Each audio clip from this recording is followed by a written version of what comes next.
On the right is my little dog, stands about 30 centimetres tall, and on the left is a neighbour across the road who is a two-faced lying bitch. This is me at my front yard, sitting having a cup of coffee, quietly contemplating, and up rushes the bitch from across the road. She moved away because I said, "Fuck off, bitch." So what's the history? This is a letter from my landlord, Housing South Australia, to inform me that the neighbour across the road, her house, have removed the security cameras and floodlights that they pointed down my front yard. Or not just the front yard, they pointed them down my driveway. And these security cameras have been there since 2016 and are still there. It's 2024. They've not been removed. They've replaced them several times to update their videos, presumably. I know the cameras are working because I can see them with my video cameras. They have night vision. So instead of removing the floodlights and the cameras pointing at my place, they added more. This is a second floodlight just to the left of my letterbox. And as you can see in the background, there's the street lights around. And to the right, there's another street light illuminating next door to my property. And to the left of my property, or to the left of their property, there's another street light illuminating that side. They've got no need for all these floodlights. There's ample public lighting around. They've just put their floodlights specifically to harass the fuck out of me. And their mates at the State Public Housing Office are on their side. So much so they're on their side that when my property flooded because of the tree roots in the drain on the main road, instead of getting the state water to fix the roots in the drain, they charged me $100. Claimed it was my fault. The drains were blocked. They blind me when I come out my front door of a night time. They're motion operated, and they blind anybody coming in or out my driveway of a night time. And they've done that since 2016, and like I said, still 2024. You'll see this letter is dated the 9th of September. This letter is a result of a telephone call. Also on 9th of September, I asked the telephone caller, who was Renee, I asked her to send me a letter, and this is the letter she sent me confirming the telephone call. Renee had telephoned me to try and talk me out of continuing with my court case I had listed for the following Monday against South Australian Housing Department. This next document is at 5 o'clock. You'll see the time of triage, 5 o'clock on Friday, the 9th of September. So it's soon after Renee telephoned me. So Renee's telephoned me, got the guff from me that I was continuing with my court case, and then telephoned the neighbour across the road to tell them that I was continuing with the court case. And then the neighbour across the road have rung this emergency triage team, which is an emergency mental health department service, and claimed that I'd assaulted them. I can't show you exactly what they wrote because when I got the Freedom of Information documents in 2018, they redacted all that. So I've got no idea what this fucking asshole across the road has said about me in state government records because they hide it from me. This is the same document at 5 o'clock on the Friday, 9th of September 2016. You'll see it's all about me, and you'll see right down the bottom where it says referral details, Paul Henley. And then under the question, consumer aware of referral, not recorded. Reason for contact, it's all been redacted. See, whatever that black is under Paul Henley, they've blacked that out. They knew his address, obviously, because they've blacked it out. Now, this is the South Australia Health Department mental section at Noarlunga. They call themselves the Noarlunga Emergency Mental Health Service, headed by Andrew Robert Champion, the relative of a current Member of Parliament who happens to be the Minister for Housing at the moment. So let's play that video back again. This was yesterday, in the 8th of August 2024. You'll see she runs from across the road to my house. She doesn't walk, she runs. If there's somebody is afraid of me, they will not run to my border to greet my dog. This is the part of the record the mental record they haven't redacted. I'll read the first paragraph. It says, mental health team has asked if Renee, that's the writer of that letter on the 9th of September from Housing, have asked if Renee has seen any threatening behaviour from this client, being me.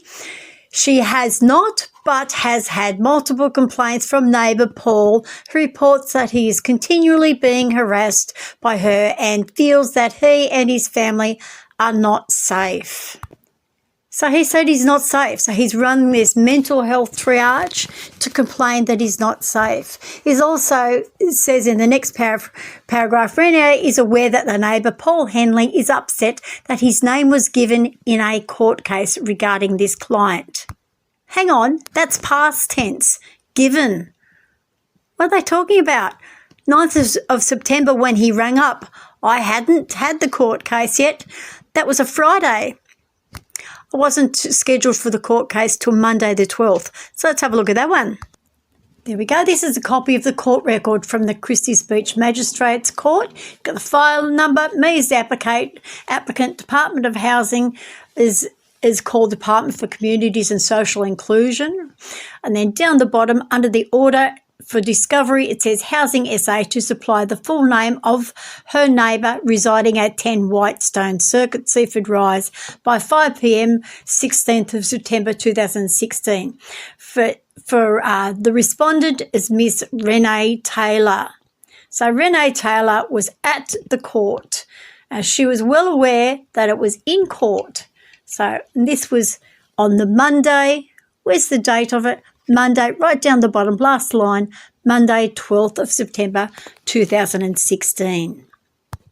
So there's your proof that the 9th of September 2016 emergency triage telephone call from Mr. Paul Henley was to try and get me imprisoned under the Mental Health Act so this matter wouldn't come before court. That's what you call witness tampering.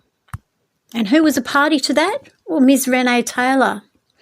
And as I showed you back on that letter from Renee Taylor, Renee is the name of this person's sister, Mr. Paul Shildarian Henley. Renee Shildarian is his sister's name. As you recall, the court ordered on the 12th of September that State Housing provide me with the name of the neighbour across the road so I could sue them. That generated another illegal action from the neighbour across the road and his accomplices in State Housing, which prompted me to make another application to the same court to get an order against the mental department to force them to give me the name of whomever it was that telephoned them to allege I'd assaulted them. Okay, so this is that order on the 26th of September 2016, and it says the application is granted and the order is that the Department of Health are to provide me with the name and address of the person or persons who made the claim about me, about my behaviour, resulting in a triage team visit to my residence about 2 p.m. on 10th of September. And as you recollect, the 10th of September was a Saturday. It's a day after Renee telephoned me, the day after Renee wrote that letter, and 2 days before I was due to be in court on the 12th of September. So it all proves witness tampering. The whole lot all proves, without a doubt, witness tampering, and it requires police action against the people who are tampering with me as a witness. Well, the problem is the police are also on their side. The police have come out to my house a couple of times on the say-so of the assholes across the road without any evidence to harass me and threaten me with imprisonment under the Mental Health Act. So it's an ongoing situation involving 3 at least 3 departments at this stage, and by 2018 it involved a 4th department, the Department of Transport, who decided on the say-so of some anonymous person that I was, what do they call it, schizophrenic delusional, and that was grounds to refuse me access to my driver's licence, which persists to this very day. And the only evidence they have is hearsay, just like the only evidence that the state housing had and the state health had was hearsay. But yet the state government worked on that hearsay without any other corroborating evidence, and they took action. They used government funds to take action against me without any prima facie evidence that I've done anything at all that was unlawful or un-Australian. This is an extract from the letter sent to me dated 21st of September as a result from the 12th of September court order, which states the name quite clearly of the resident that I'm allowed to sue, Mr. Paul Shildarian Henley. Then the next one is the letter as resulting from the court order of the 26th of September.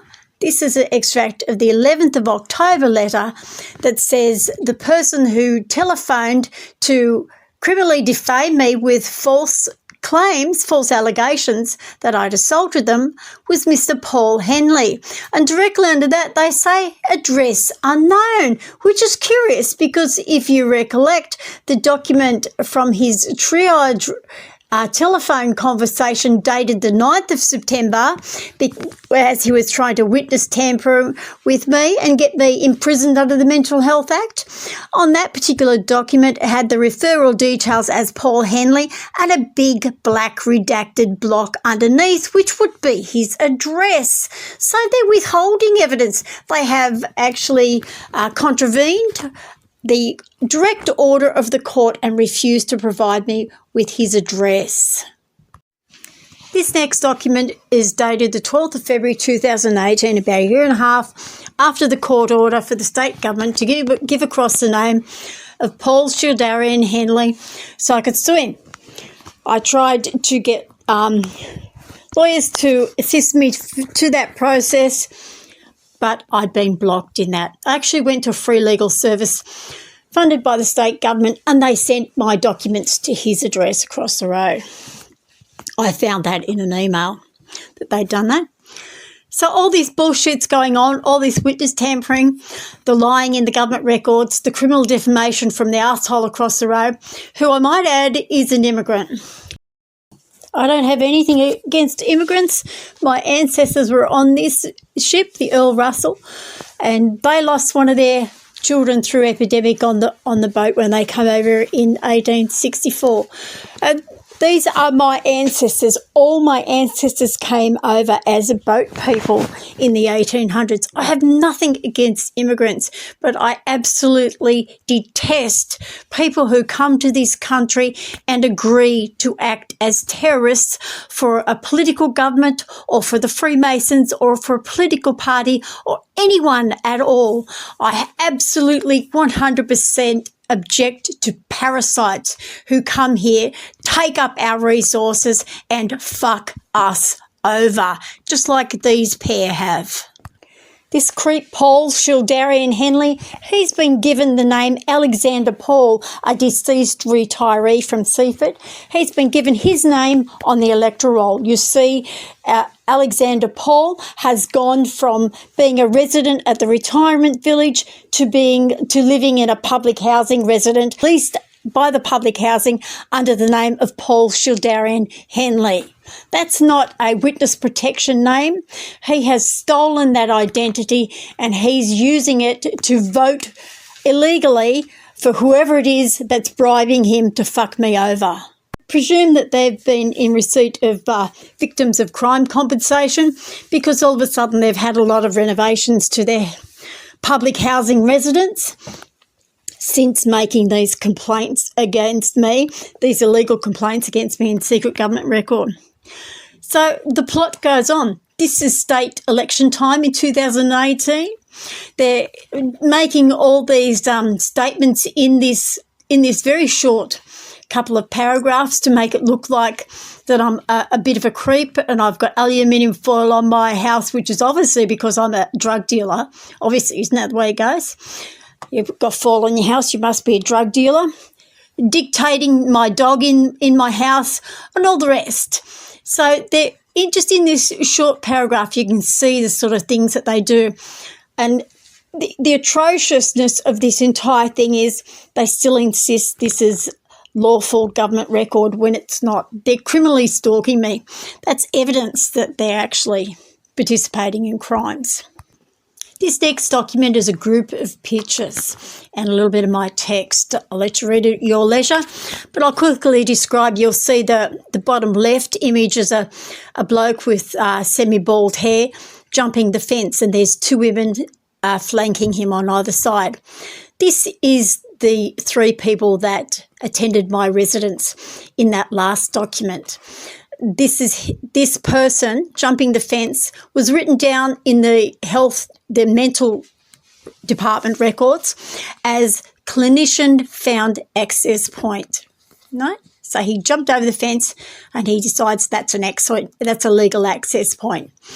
The woman on the right, from what I can gather, is the housing department officer, and the woman on the left is the mental nurse or whatever she is, and he's registered as a mental nurse as well, and he's actually listed as Alan Baird, who is trained in Cessnock, New South Wales, which is where I was surgically raped in 2002.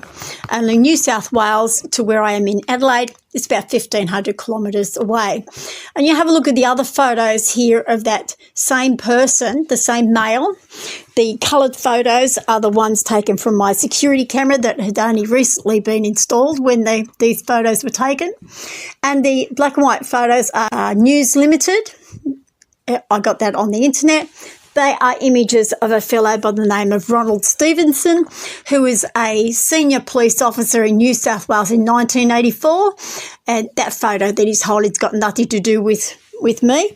But he was a senior police officer in New South Wales, and he was responsible for the incident or the crime investigation that resulted in the theft of my identity in 1989. So the crime that my identity theft is associated with a crime he investigated in 1984. So you could see that these two people look very similar. You can see by his lips, the shape of his ears, the way he holds his face, the general shape of his like the general position, even the features of his face. They're all clustered down to the bottom of his face. You can see, looking at every biometric feature, you could see that's the same person, but there's the age difference, obviously, from 1984 in the black and white to 2018 in the coloured photos. So what the fuck is Ronald Stevenson doing with a new name in New South Wales as a mental health nurse jumping my fence in South Australia? That's what I'd like the police to answer. This last document is another one from 9th of September 2016. This tells you why they're jumping my fence in 2018. If you look at the top and make sure it's me, you can see it's my details there. You see the dates, 9th of September 2016. They go down under the big redacted block where it hides the significant events and hides the symptoms of mental illness. So they're not there. And I would hazard a guess that there's nothing there at all. And that's what they've put the block there to make it look like there's something there. Because I've not done anything ever that's been crazy. Never, right? So you go down to the one that's under the block says past mental health history. And there's big capital letters background. And it's taken from CBIS, which is their database. Don't know what the fuck it's supposed to mean. But it says 15th of October 2014, medical review. Okay, 15th of October 2014. On 2nd of October 2014, the Guardianship Board, this is not in this document, right? This is from my head. The 2nd of October 2014, the Guardianship Board reversed an order that was made in January 2014 because it was illegal. They had no evidence for it, and multiple physicians, multiple psychiatrists and general physicians from the State Department signed Section 102 mental health orders to have me imprisoned, to have me forcibly drugged, and they had no legal grounds to do it. That Section 102 makes it a criminal offence. They can be sent to prison for falsifying orders, as multiple government psychiatrists had falsified orders in 2014. That's the motive to continue to harass me, because it's witness tampering. Because witness tampering means not necessarily someone who's a witness to a current court case, but a potential future court case. So they're harassing me constantly to have me diagnosed as schizophrenic, so as I am rendered an unreliable witness in government records. So I can't be witness against them. So I can't sue these fucking lowlifes, parasitic cunts, for calling me schizophrenic. So it goes on to describe me and goes, this is the history, right? This history that they've all created, and you'll see the third paragraph in past mental starts with history of brief contacts with no longer emergency mental health service since 2007, semicolon, no significant import as Jeanette consistently declines supports, right? So they try and thrust this upon you and say, oh, she needs this, but she's declined our support. And they try and make you look like a complete nutcase. In 2007, I was suing politicians. That's why there's a record there in 2007. I was illegally assaulted by a physician who claimed that I'd assaulted somebody with a gun. And I found that 5 years after they'd created that false record, and they'd imprisoned me for 24 hours, refusing to give me any paperwork whatsoever. And then with these big asterisks, the set of 3 at the front and 4 at the back asterisks, it got previous application in 2014 for community treatment order withdrawn from treating psychiatrists as stated in their database, did not think it would upheld. God, the fucking grammar. And then another date, the 15th of October 2016. So they're throwing all these dates around. I don't know what the 15th of October 2016 is supposed to be. This previous application in 2014 is the one that was revoked in October 2014, and it was revoked in relation to the false orders in January at state election time in 2014. There was no withdrawn from treating psychiatrists. The district court upheld my appeal. It was sent back to the guardianship board, and the guardianship board revoked the original orders, or revoked the standing orders, because they can't revoke an order that's already been exterminated. So they can only revoke the standing orders. So then it's up to me to be able to go to state court and sue these fucking low-life parasitic cunts. But the fucking bastards at the court won't let me file applications. And the mongrels that call themselves lawyers in Adelaide won't take on my case. So we live in this fucked up country that claims that we have these Australian standards and everybody's equal. It's fucking bullshit. The only ones that got any rights to anything are those who agree to be terrorists for the government causes, whatever they are, whether they're political causes, whether they're Labor Party causes, whether they're Liberal Party causes, or whether they're Freemason causes. The only people in this fucked up country, Australia, that has any rights are terrorists. They're the only ones. And their terrorists are funded by the government. They're funded by taxpayers. They're funded by everybody who pays goods and services tax, everybody who pays council rates. These terrorists are funded by the federal and state parliaments. They're fucking mongrel cunts. But perhaps the most sickening thing of all is the Australian government still advertise that Australia has values. Australia believes in equality and fair play. They advertise these values so they can sucker in more potential immigrants to take a place in their army of terrorists to keep in the political parties, Labor and Liberal and Freemasons. the secret political party.